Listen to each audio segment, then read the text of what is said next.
ये सवाल देखिए कह रहा है कि आपसे कि दो टेंजेंट्स हैं पी और पी बी, इसको आपने ड्रॉ किया है एक एक्सटर्नल पॉइंट पी से सर्कल पर जिसका सेंटर ओ है, पॉइंट ए और बी पर रेस्पेक्टिवली।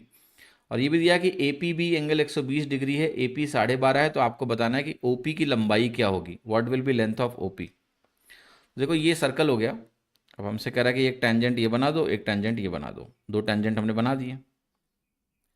अब कह रहा है ये पॉइंट है तुम्हारा पी, तो इसको लिख लो पी, यहाँ लिख दो ए, यहाँ लिख दो बी। सेंटर है यहाँ पर, इसको मैंने बोला ओ। उसके बाद हम क्या कर रहे हैं, ओ को ए से ज्वाइन कर रहे हैं, कर दिया।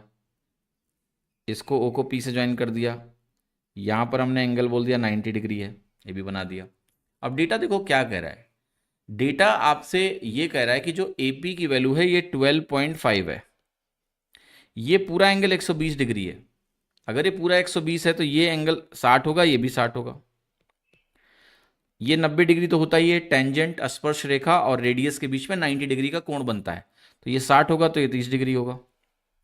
अब देखो 30 60 90 ट्राइंगल की एक बहुत छोटी सी प्रॉपर्टी है, और वो प्रॉपर्टी ये है कि 30 के अपोजिट जो भी वैल्यू होती है साइड की, 90 के अपोजिट उसका दुगना होता है।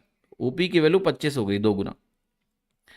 बेसिकली क्या होता है 30 60 90 ट्राइंगल में, अगर आप यहाँ पर छोटा सा बनाए 30, यहाँ बनाए 60, यहाँ बनाए 90, तो कहते हैं 30 के अपोजिट जब 1 होता है तो 60 के अपोजिट √3 होता है और 90 के अपोजिट 2 होता है। तो 30 के अपोजिट वाली परपेंडिकुलर साइड जो है, अगर वो 12.5 है, तो ये अगर ओपी मुझे निकालना है तो 90 के अपोजिट है, तो 90 के अपोजिट उसका डबल होगा, दैट इज 25। तो आंसर क्या हो गया आपका बी।